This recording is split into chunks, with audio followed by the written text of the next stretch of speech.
Zdravo, zdravo.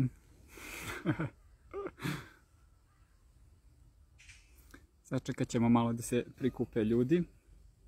Da vidimo ko sve dolazi. Evo je opet osmica me proganja. Cijel vikend me proganja osmica. Evo je devetka. Dobrodošli, zdravo. Ja sam ovdje malo u prirodnom ambijentu ovih dana. I baš mi prije ovaj cvrkut i prije mi da slušam i da osluškam prirodu. Tako da odlučio sam u tom ambijentu da snimim. Evo neko peva iza nas. Dobar dan. Što ti je lepo tu, šta gledaš to? Pa evo, imam live uključenje sa ljudima sa Instagrama. Ako hoćete da mahnete, hoćete da im mahnete? Mogu.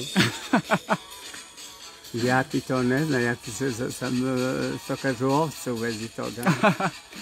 Ne razumijem. Pa ništa, ja sam ovdje, uključim se da imam uključenje live, znači bukvalno oni mene gledaju ovdje što ja pričam i vidjeli su vas kako mašete. Tako da ja malo pričam sa njima.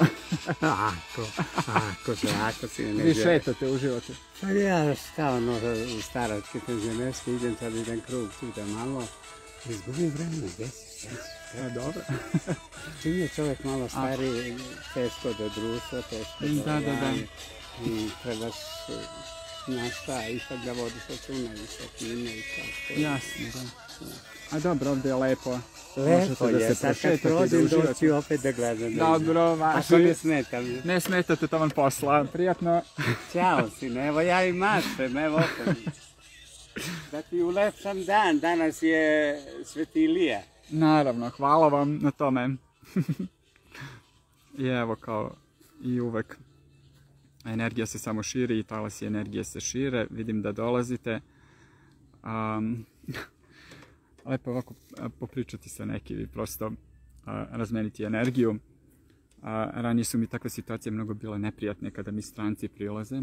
Jer sam se osjećao nekako napadnuto, ali prosto sada je to mnogo drugačije i ja prosto drugačije sagledavam situaciju i drugačije sagledavam tu energetsku razmenu.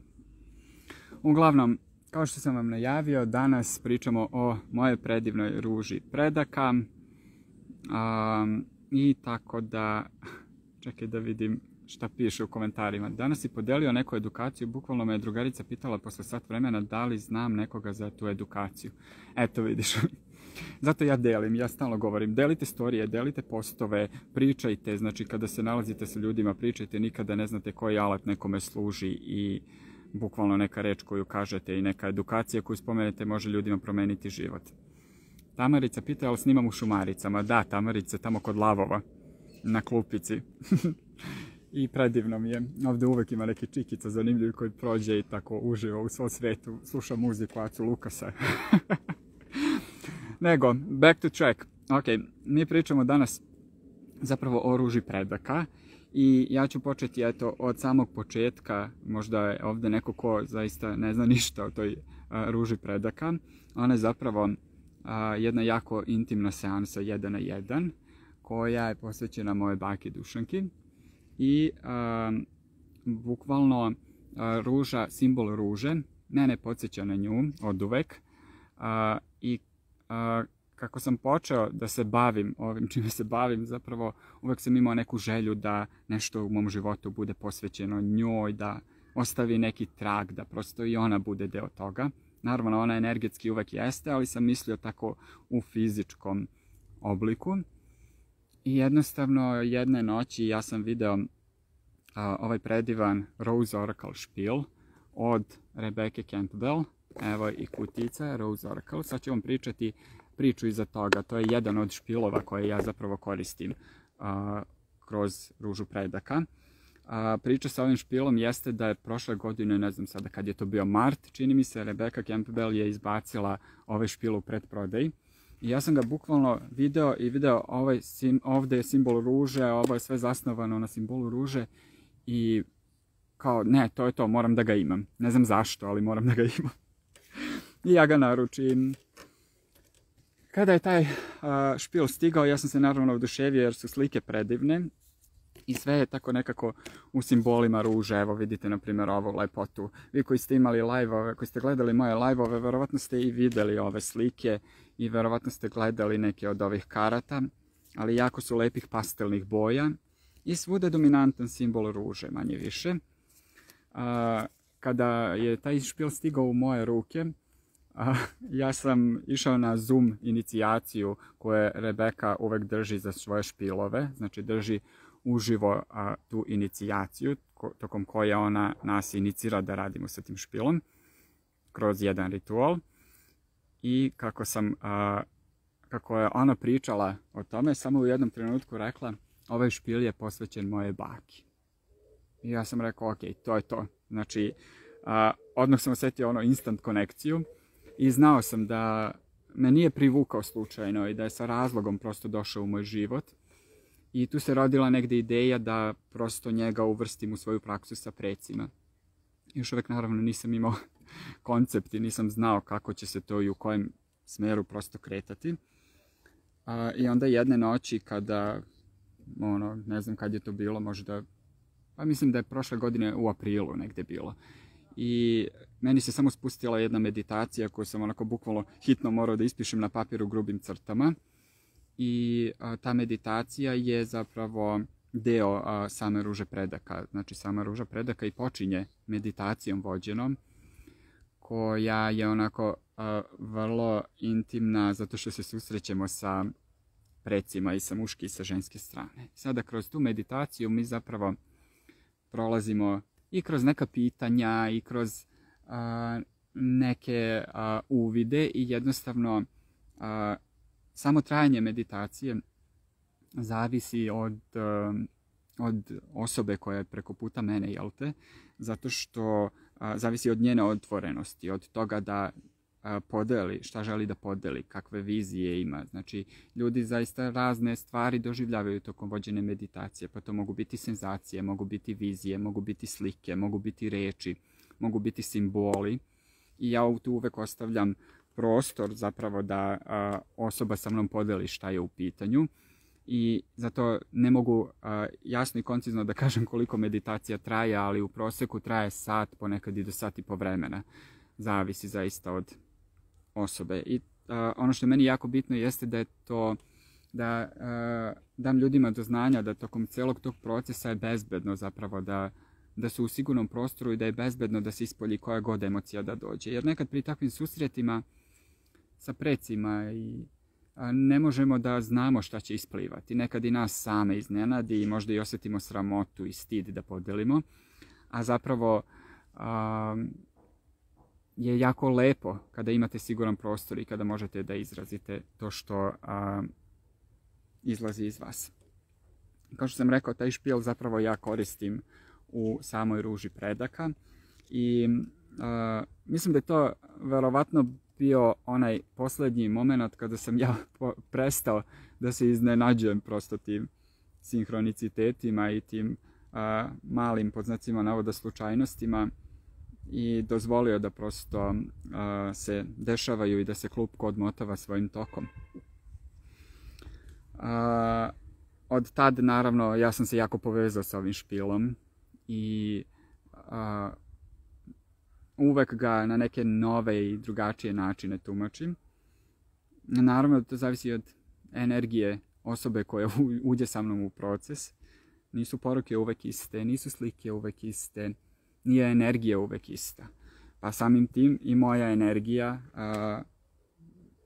zavisi u kojem će se smeru kretati, zavisi od tog međusobnog odnosa zapravo. Drugi špil koji ja zapravo koristim u ovoj mojoj dragoj ruži predaka jeste zapravo ovaj The Dreamkeeper's Tarot. Koja je priča sa ovim špilom? Znači, ovo je prvi moj špil koji ovako ima ovu ogromnu kutiju i nekako mi je bio glomazan i kao šta je sad ovo, kako da ga nosim, gdje da ga stavim, u koju torbu, na koji način mogu ovo da transportujem. Prvo me je tako zbunio, ali osjetio sam poziv, moram da ga imam.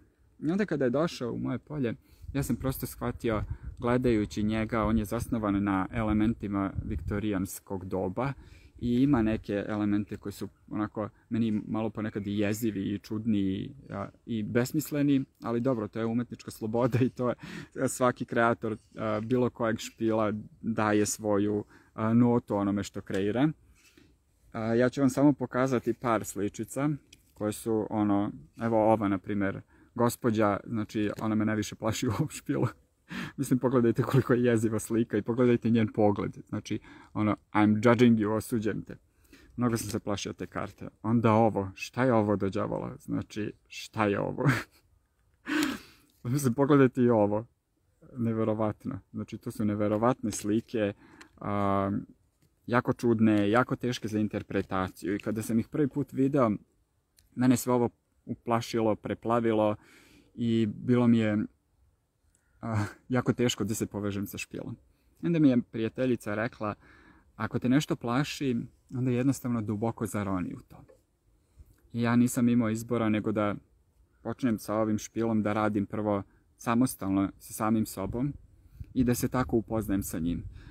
Pri svakom otvaranju, znači, bukvalno me je toliko šamarao, toliko izlazila moja senka na površinu da mi je zaista bilo teško da budem u tom prostoru i bilo mi je teško da iznesem to. Često sam se svađao sa tim kartama, zašto sad morate da mi pokazujete ovo kad ja toliko bežim od toga. Ne želim da znam. Ali eto, prosto su one došle sa razlogom zapravo da tu senku koja je onako bila na dnu, da prosto iznesu na površinu i da ja onda to mogu da integrišem baš kroz te karte. Zato uvek naglašavam da su alati svuda oko nas i da je jako bitno da nađete neki svoj alat sa kojim možete raditi. Nekad je to pisanje, nekad su karte, nekad je slikanje, nekad je boravak u prirodi, šta god, sve je alat i sve je metoda. Ova dva špila ja zapravo koristim i kao što sam vam rekao, sama ruža predaka počinje tom intimnom meditacijom vođenom, kroz koju vas ja onako lagano vodim i držim vam prostor. Na kraju, nije na kraju zapravo, sljedeći segment jeste to čitanje i kanalisanje putem karata.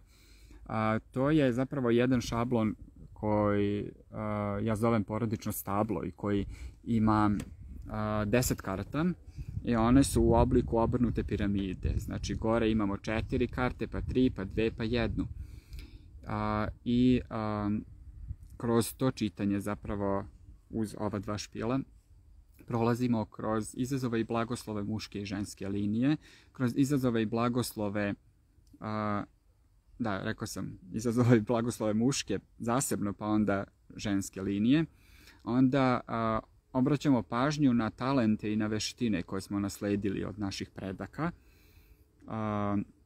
I naravno opet i sa muške i sa ženske strane linije zapravo. I onda imamo sljedeći segment gdje zapravo gledamo savete predaka. Znači obraćamo pažnju na te poruke koje dolaze kroz karte i naravno uvek i vi kao neko ko učestvuje u samom procesu imate reč da kažete ako vama nešto dolazi. Znači potpuno je to otvorena dvosmjerna ulica gdje možemo da razmenjujemo uvide i gdje možemo da govorimo ono što nam dolazi. Jer nikada ne znamo zapravo zašto dolazi poruka. Nekad je jako teško zapravo da je izgovorimo, ali onog trenutka kada izgovorimo i kada doživimo to što dolazi do nas, onda nas više ne određuje i onda nam je lakše i da plivamo u tom prostoru energetskom. To čitanje je jako zanimljivo zato što ovo naše podneblje u kojem živimo vrlo su slične energije na Balkanu i vrlo su slični izazovi i nekad zaista izlaze slični obrasci, slična ponašanja i slični programi i slični izazovi što se tiče muškaraca i što se tiče žena. Naravno da karte daju svoju nijansu i da tu možemo vidjeti gdje, šta i kako se dešava. Ono što želim da naglasim jeste da ja ovdje kroz ovu seansu zapravo ne sagledavam, na primjer, koje je koleno ili ne znam, odakle potiče neki proces ili neki izazov. Ne gledamo to, nego se više obraća pažnja na oslobađanje od tog emotivnog naboja. Znači, spoznaja, dozvola sebi da osjetiš i otpuštanje. Prosto ne radim to sa kolenima jer smatram da nisam kompetentan za to, pod broj 1. Ne privlači me to, a i smatram da je to samo racionalizacija jednog procesa.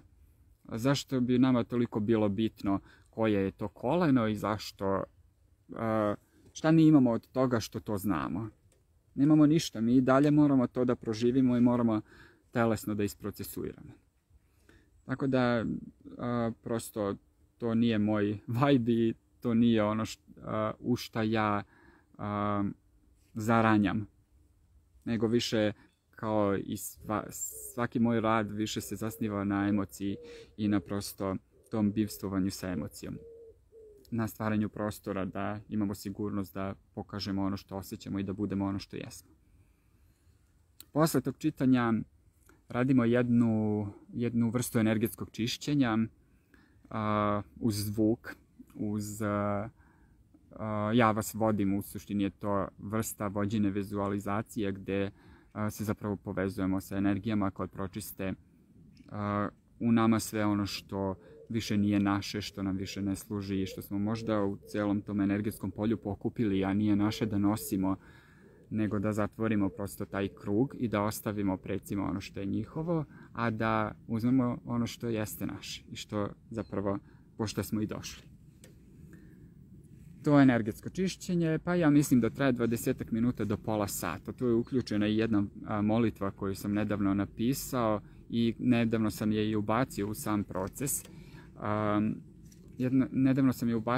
proces. Jer kako ja rastem i kako imam iskustvo sa klijentima, prosto se i sama metoda jednostavno menja i modifikuje, evoluira i svakako zavisi, kao što sam rekao, i od energije osobe koja je preko puta mene, u kojem ćemo smjeru krenuti. Meditacija je prilično intuitivna, tako da ja negdje i osjećam u energetskom polju šta zapravo je potrebno osobi i kuda da je usmeravam. To se, na primjer, menjalo vremenom. Evo ga, dekica stiže. To se menjalo vremenom i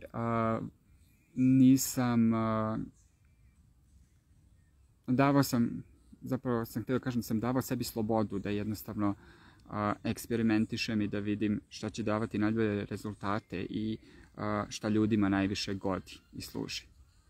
I evo negde, kako smo i počeli ovaj live, evo stiže ovaj gospodin koji je malo preslušao muziku, da, još sam na Instagramu.